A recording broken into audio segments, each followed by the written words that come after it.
people, it's Cara here and I am so mad. How are you all? I hope you've been keeping well, and of course I hope you've had time to do some sewing this week. I am blending into my background today and I have so much to tell you about.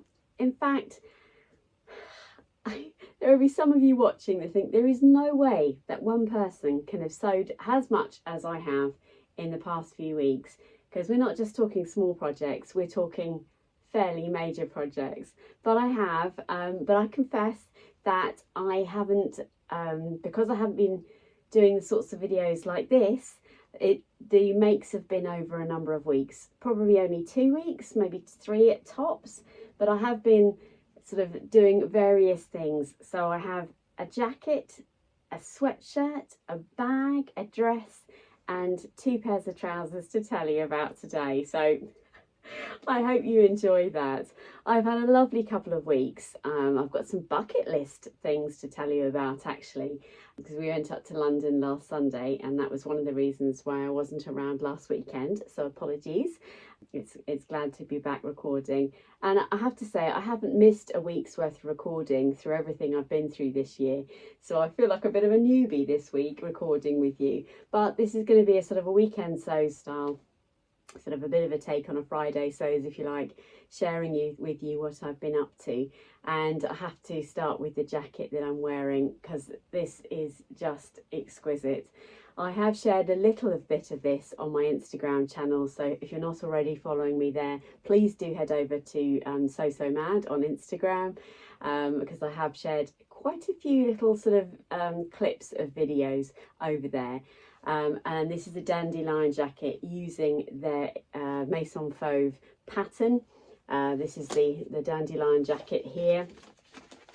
You know that actually the best way of describing me is a Maison Fauve addict, as well as an ambassador. But this is the Dandelion jacket, probably released at least 18 months ago.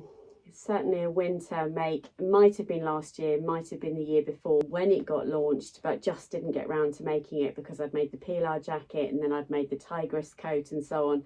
And when this fabric, which was part of their La Silage collection, was advertised, I got in touch with Emily, who kindly said, I'll happily send you some fabric. What would you like to make? And I said, well, I have the Dandelion jacket already. And she said, well, that'd be perfect for it. Let me send you the fabric, the buttons and the lining. I'll talk to you more about the pattern in a second, but let me just take this off. And you'll spot immediately another Maison Fauve make, which I'll come on to in a moment. But let me stay with the Dandelion jacket for a moment, because this, I hope you can see this okay. It's the first time I've been filming in the proper dark and it's only about 4 o'clock. But this fabric, it is absolutely dreamy. This is their Ecru jaquard fabric. It's got the most exquisite jaquard texture. It's not too thick. It's a really nice thickness. It is slightly padded, but not heavy, which is amazing. And then this jacket is fully lined here. This is again their lining, which I think it's called cappuccino, this particular colour, which is just beautiful. And the exquisite buttons here, which you might not pick up, but they've got a flower embossed in them, in this beautiful sort of tortoiseshell style there. And what is amazing about the Dandelion jacket is that you've got, let me show you the line drawings on the back here. So it is a really beautiful style jacket. You've got 3 options of pocket. So you've got a sort of kangaroo pocket here. You've got the trompe-l'oeil, which I'll show you in a detail in a second, pocket that's got flaps on the front. And then there's also a welt pocket. And I remember the Crafty Pie had created, Brogan from the Crafty Pie had created this jacket when it got released in the blue jacquard fabric that they had at the time. And she had done these, they call them a trompe-l'oeil because it looks like, let me just hold it up for you, it looks like the pocket is going to be this section at the front here. This is in fact just the flap and the pocket, and the actual pocket itself is here. So it's a hand pocket as opposed to a pocket, if that makes sense, because it's open, completely open at the side. It is fully lined. It's just exquisite. but it's beautiful placement for this time of year where you just want to stand with your hands in your pockets, and that is brilliant. So it does mean it's got no functional pockets, but a jacket of this style sometimes does, sometimes doesn't. But I just love it. It really is beautiful. And honestly, if you've never made a jacket before, just wanted to show you the lining on the inside there. It is just lovely because it hides everything. All of the gubbins are all hidden inside, so you don't have to worry about finishing any seams. You're going to have your overlocker ready to go because everything is hidden in here. Also, I will say that in terms of jacket construction, this is super simple. Yes, you heard me right, because this collar is beautifully created. So you actually, it's actually quite a simple jacket, because you've got no cuffs here, no cuffs to worry about. The collar is very simply put to the completed, so you put your fronts and backs together, obviously you do your sleeves, and then you put one of the collars on the jacket here, and then the other collar actually gets attached to the lining, which is quite a different construction. You don't bag out this jacket, which again makes it super simple. You actually put your collars together, right sides together, and then you construct the overall coat jacket from the collar down. You end up then putting the button plackets on and the side of the lining. So if you imagine now the right lining is the right side out already because it's attached to the collar. You then finish this edge of the lining by sandwiching it in between the button placket, and then the bottom of the lining is sandwiched with this the bottom band here. So it is just a lovely construction, so you don't end up feeding it through or bagging it out as you often see on the sewing bee, for example. So that, in my book, made this a really simple construction. The other thing about it is you haven't got to worry about the length of the lining because A, you're not bagging it out, but B, the lining is cut or designed so that when you pull your sleeve back through, you've got enough of a cuff here, and then the lining pulls up through and sort of brings the jacket down to create that, basically. So you haven't got to worry about any of it lining up or your lining being too long or too short or anything like that. It's just lovely. I love the back detail here. I hope you can see that okay. Let me show you on the line drawing. It's sort of, yeah, you can see here, it's bigger, a little bit like the high cuff top. It's sort of higher and then lower. So you've got this lovely sort of curve, and I chose to put a label that I got at the knitting and stitching show. So if I could show you there, look, that is the base, the bottom of my jacket, but I put a lovely label in here. Look at that, look how perfectly that aligns, and it says, yes, I made it. I knew I had this jacket, or this fabric at least, coming when I went to the knitting and stitching show, and I bought that, and I just think it's exquisite. I'll put the name of the company now on the screen because they're a new to me company. I wouldn't maybe say a tonal maker, something like that. It was known as a different company name, but it just matches brilliantly. So you can see, and you've got two pleats here at the back to give some shaping, and then under the pockets it gets gathered in. Sorry, let me just move that. Gets gathered in under the pocket again to give it some shaping. It is just lovely, and I have worn this on rotation. And if you've been watching me for a long time, thank you very much, you'll know that this whole cream, sort of very tonal look is brand new to me, all part of my evolving style. I've always been like my dad in that way. He's changed his sort of style and outlook on life, or just generally sort of evolving a lot through his life, and I've definitely inherited the same thing. So I absolutely love colour, you know that, but right now creams, browns, greens, all these things are just absolutely in my world, and I really have created such a lovely tonal capsule wardrobe, which I've got so much more to share with you, and you'll see what I mean in just a few moments actually. So this jacket was just lovely to make. There's always a full sew along on the Maison Fauve website. It is in French, but if you if you go to your little cog, you can click that and go to captions, and then you'll need to translate it, and it'll say auto translate On my phone it just immediately goes to English, but if I'm watching it on computer you have to scroll down to find English, and then the captions will be in English. And it's lovely to hear Emily speaking such beautiful language, obviously French, but you genuinely can see what she's doing live, you know, right there, and you can stop it and start it and things. So I always follow the sew along because the booklets are excellent. Let me just share that with you. I know you've seen these before. This is the booklet you get inside, and it's always, let me show you. So it's always in French on the first column, and then it's duplicated again in English here. They always give a really good size chart of the finished measurements and sort of various key points across the construction. But here you can see you've got French this side and then English just here. And the illustrations and so on are always excellent. They are sort of drawn illustrations in there. And I actually just really prefer, I do obviously read the booklet as well, but I just basically sew along with Emily while she's making it. I do apologise because my top, oh, I thought I had something in here, but just how the top is sitting. So that was my first make of my recent batch of things, and I'm just so grateful. I was provided the fabric and all the notions and so on for that, and I had the tiniest, I mean seriously the tiniest amount of fabric left over. So if you're ever going to invest in the fabric from Maison Fauve, for example, because it's such an exquisite quality, I can reassure you that when they say to you how much fabric you need, so for example, the Dandelion Jacket here, which goes from a size 34 to a size 52, which is a chest of 82 to 120, waist is 60 to 102 centimetres this is, and then hips 88 to 128.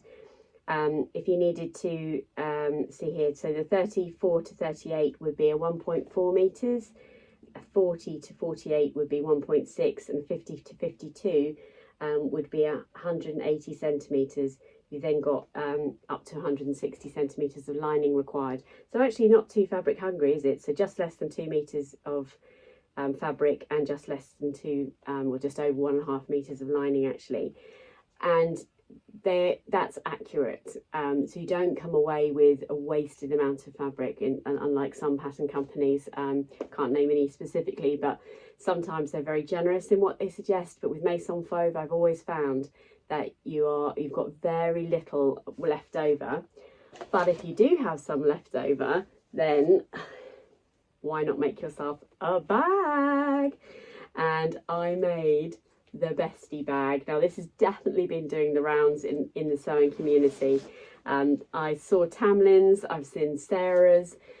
Oh goodness, my head's fallen off. Yeah, they're the two that are off the top of my head. Sorry, I just need to take a sip of tea, apologies. I've had a super busy day today and I've literally just walked in, but this is the Bestie bag. I made the mistake of putting it from Closet Core. It's not. It's from Blackbird Fabrics. I hope I've got that right. If I haven't, I'll put it on the screen. They're sort of, they're all connected to each other. That's where I got my confusion from. But this is the Bestie bag, and I'll put the details of who makes it on the screen. I absolutely love this bag. I've only ever made the Harlesson bag before from Noodlehead. But I watched a full sew along from this by someone who is affiliated from the pattern company, and she really holds your hand when you're making it. But I have to tell you that the whole thing took me less than 2 hours to make, and I've not made one before. It is, as people said, quite a big bag, but I have to say I really love it. Now you can see I had enough to do 2 sides, so it's a side, and then I had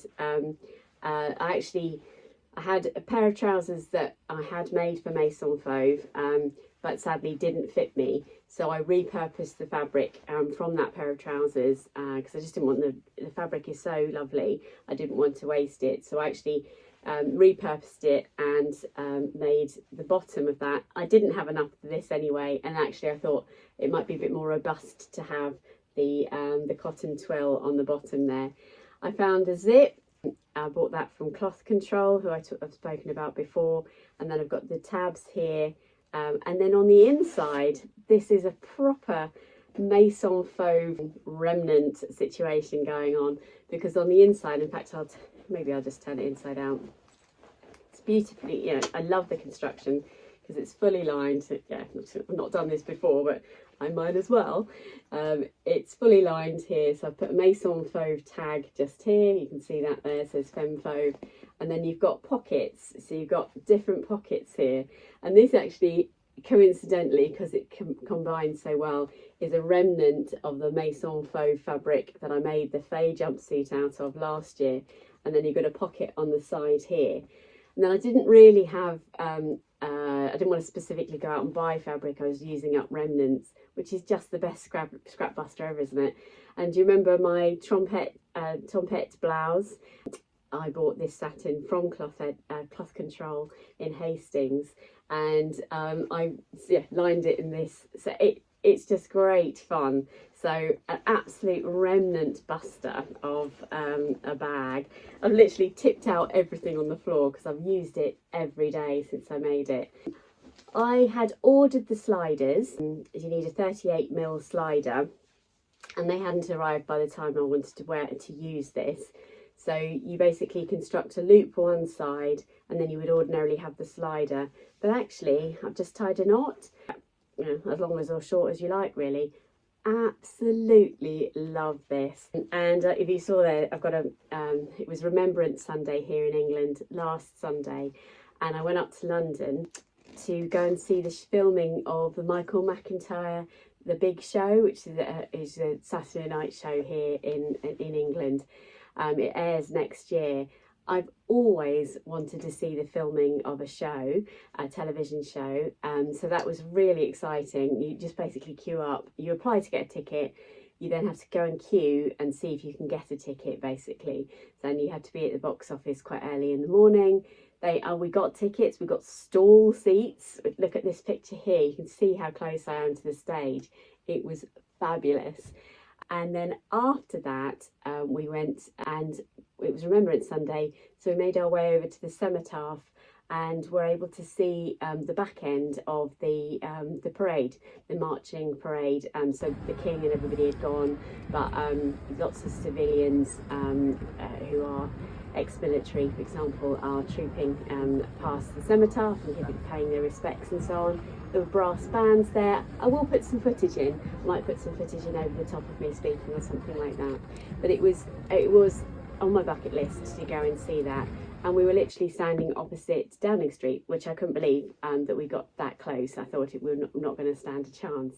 But I will share with you one more thing, because it was freezing last Sunday, and it actually has been very warm here in England for autumn. But I couldn't resist.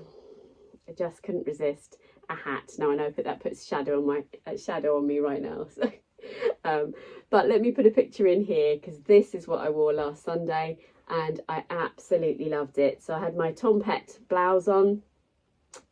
Actually, my husband took a picture of me in my tompette blouse whilst we were having our dinner, so I'll pop that in here now. I didn't realise he'd taken it. He shared that over on Facebook, which was sweet of him. But we just had the best day, and it was just one of those situations where I was so happy.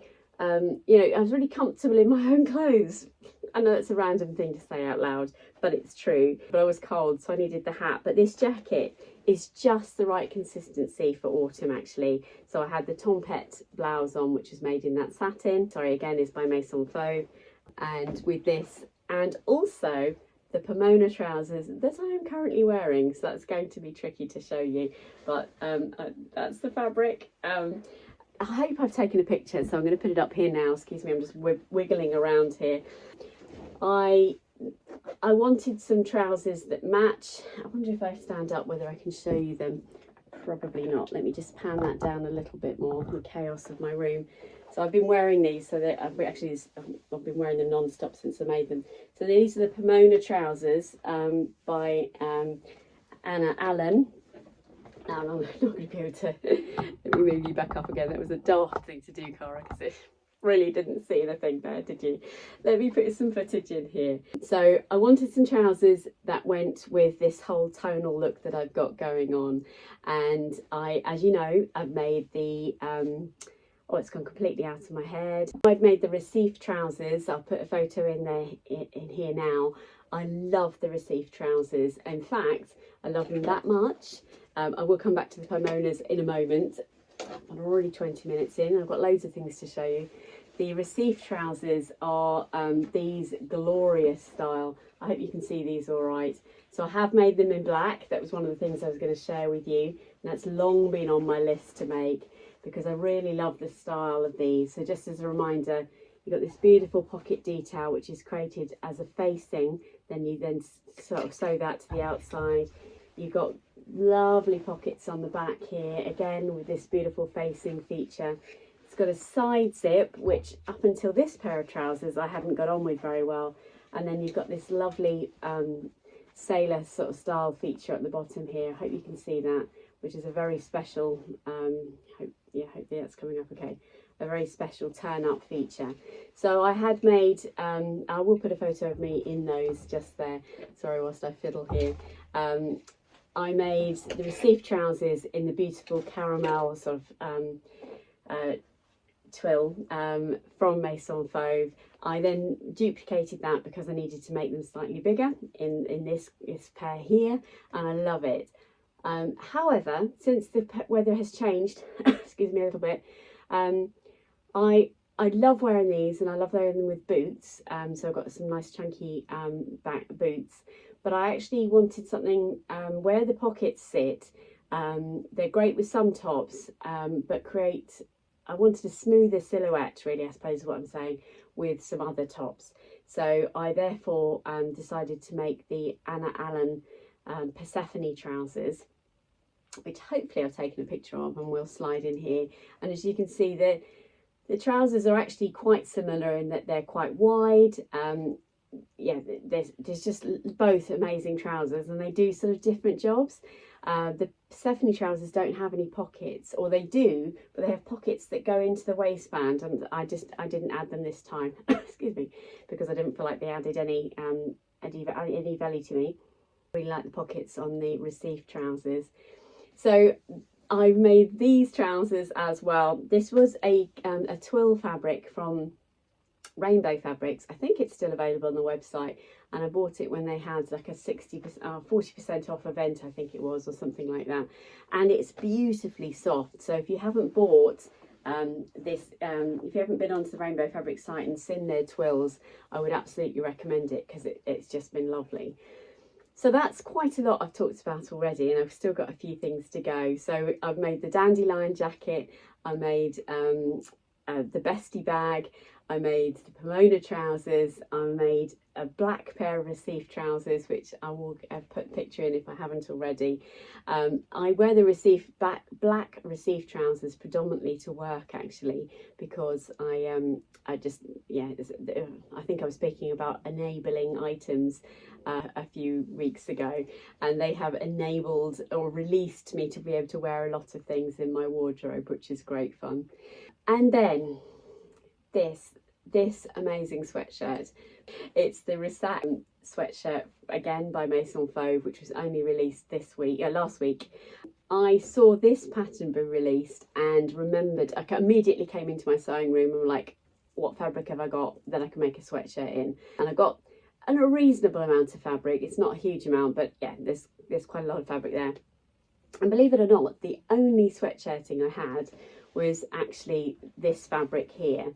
And again, I got this from Cloth Control, and there's one in Hastings, and also they've got a website. Interestingly, on their website, which I happened to see this week, this fabric is listed at £8.99 a metre, but actually in the shop, in the Hastings branch, this was on her table at £2 a metre, and I snapped this up 4 weeks ago, maybe 6 weeks ago. So this was the fabric I had, this fabric. And then I saw this pattern come out. I was like, I need to make sure I've got enough of this to make one of these, and maybe a matching pair of joggers, maybe some Derwent trousers, something like that. Because I thought the thing about this fabric is that it's, what do I wear it with? Do I wear it with black tights or black jeans? Yes, is the answer to that. Certainly goes with these trousers, which weren't in existence, by the way, when I was thinking about all these plans. I hope you're staying with me. And then I thought, you know what though, I bought this fabric specifically to make the Southbank. So I made the Southbank. I contacted Pivy, the owner of Cloth Control, asked her if she had any of this fabric left. She kindly said yes, she did. I went and bought, I think I bought 3.5 more meters of it, because I just knew that this would make an amazing Southbank, Nina Lee Southbank dress, which is what I did. So I made it up, and that's here. So honestly, in one day, I finished the Dandelion Jacket. Well, I completed. I had started it across a course of a week. I finished that. I made this and the Pomona trousers. Actually, no, I didn't. That's not right. I made the Pomona trousers, the Nina Lee Southbank, and the Bestie bag in one day. I know, I'm absolutely crazy. I hope I've not got too much shadow here. Also, what is quite news for me right now, contacts in. So I'm really just getting used to wearing contacts. I tried them last year and didn't get on with them, so that's why I've not got glasses on today. But my visibility of long sight is slightly fuzzy, but not too bad. So, but I think there's some sort of shadow here, but I'm hoping not too bad. But let me put a photo in of me wearing this Nina Lee Southbank. I know, I mean, how much can one person make in one session, honestly, or talk about at least in one session? But it's just, I love how all these things are combining. Look, you see, like the hat, you got the nice Southbank. I keep moving stuff around. But let me talk to you about this Ressac, because I didn't have this fabric. I didn't have the pattern.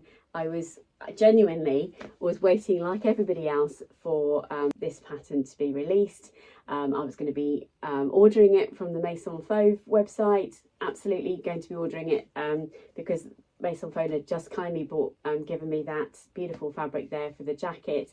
I basically messaged Emily and said, because I spotted that, I hope you can see this, on this beautiful sweatshirt, let me try this side, it's actually ribbing.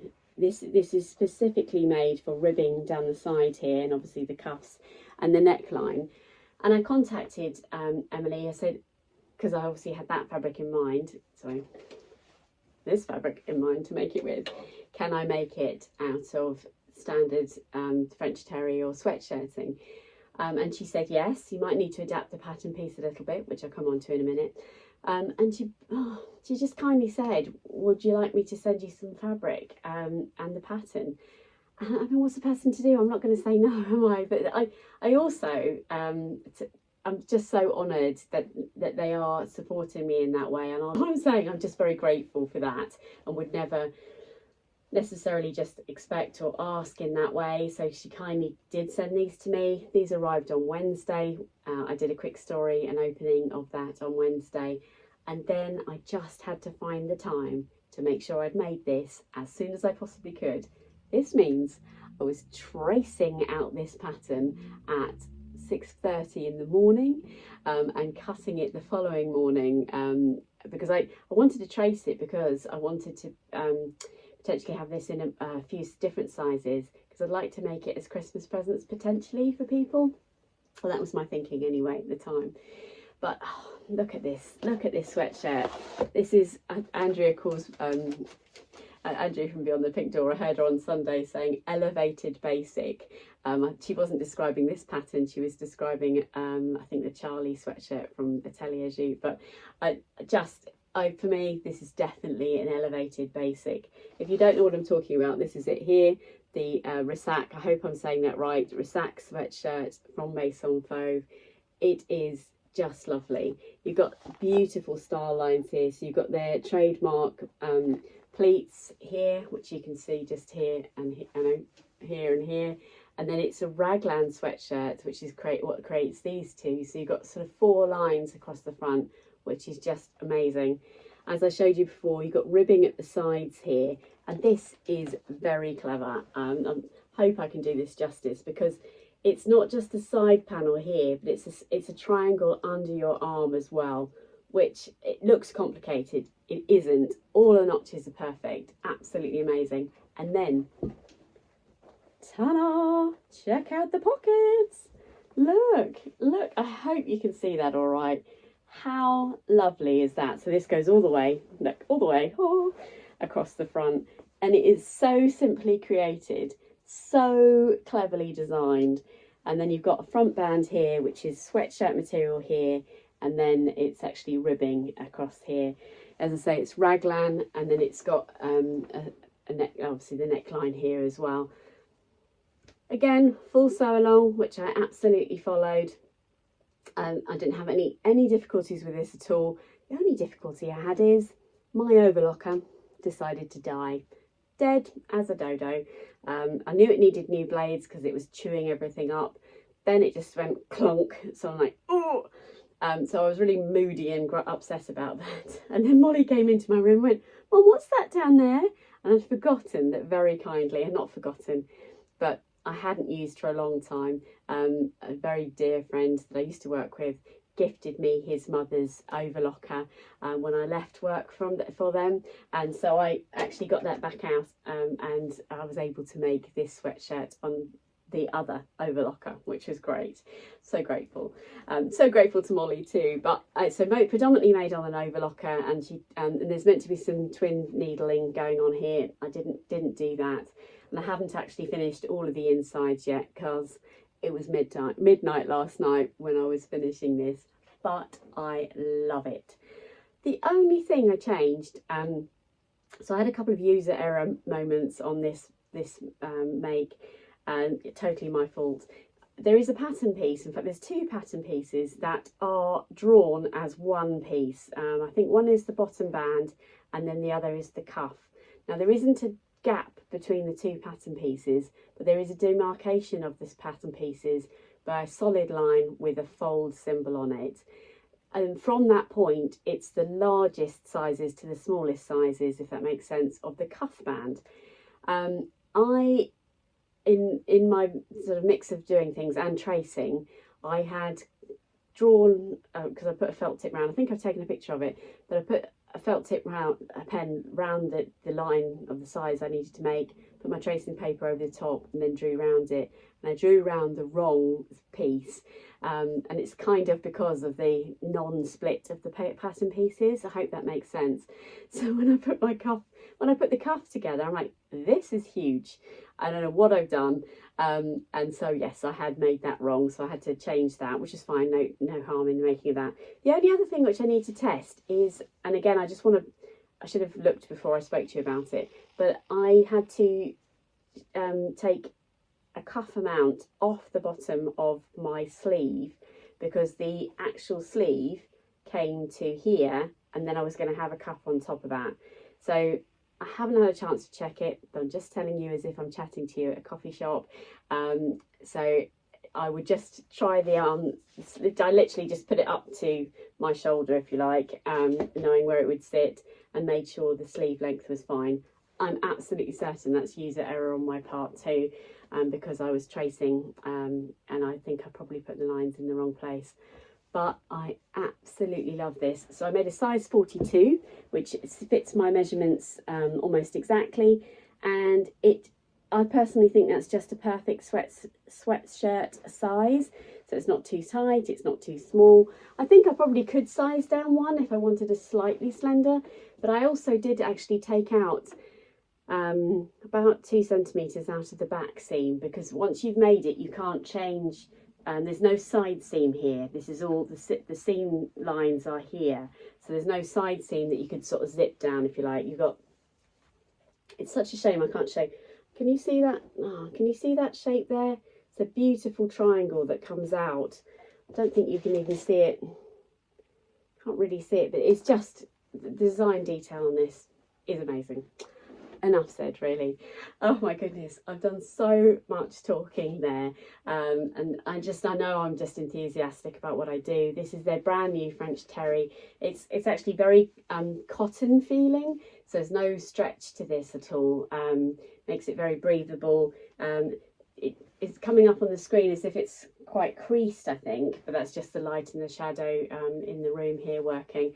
So it is quite a different style of French terry than I've dealt with before, but it is absolutely lovely and beautiful to sew with. All available over on the website. But the construction of this pocket, it's super clever. You've got 2 pieces. So you got a top half of your top and then 2 bottom pieces to create this pocket. Not complicated at all to make, and took me maybe a couple of hours. Would have taken me less if I wasn't fighting with my overlocker. I also had to sew the seams twice because I've got smiling issues, as in the tension isn't right. So if you own a Singer overlocker, please tell me how I sort out the tension, because you know when you sew it together and you can pull the seams apart. So I had to do the edges on here and then sew it on the sewing machine in order to stop these from smiling, I think they call it. Oh my word, I've definitely put pictures here of this whilst I've been talking, and the whole shebang. In fact, I'll put the clip of me in here over the top, maybe if I can, of me in my outfit today. Morning everybody, happy weekend. Just off out teaching, so I thought I'd share my outfit of the day because it includes a number of new makes and a new tipfer. So I've got the Dandelion Jacket that I showed you last weekend, but the Ressac sweatshirt from Maison Fauve is complete. I made this last night and I absolutely love it. So many beautiful details, including these super snuggly pockets. I hope you have a lovely day, everyone. Take care. A super long video for me to come back to you with, but I hope you enjoyed seeing that. I hope you're getting as much enjoyment out of your sewing as I am of mine. I'd love to know in the comments below what your thoughts are about Vlogmas, as that is coming our way thick and fast. I do have a advent calendar, I have a Jazz and Wow advent calendar, but you know what, I think I'd like to keep that to myself if that's okay. I know everyone else is going to be sharing all the advent calendars there are out there, but I don't think advent calendar reveal is going to be part of my daily experience, mostly because I love watching other Vlogmases, and by the time I've watched them I'll have seen what's in the box. So I'm going to wake up and open an advent calendar all to myself, if that's okay. However, I do like doing, I've done couple of years in a row, I've done an advent calendar of questions. So a different question every day from my viewers. So if you have a question you'd like to ask me to be part of my Vlogmas, I would love to incorporate those into the Vlogmas over the course of it. I'm not sure if you want me to do a weekly catch up of Vlogmas, a daily Vlogmas, maybe an every other day, I'm not sure. So let me know in the comments below, because I love doing them, but they are obviously, they don't come without lots of editing and bits and pieces like that, but it's good fun nonetheless. Let me know. Enough talking, Cara. I hope to catch up with you very soon. I'm not even sure what my next plans are. Oh, by the way, I've also made my party dress for the conference, which is in a couple of weeks' time. Didn't tell you about that yet, did I? But it's coming to you very soon. So take care, everybody. Stay safe and well. Bye bye.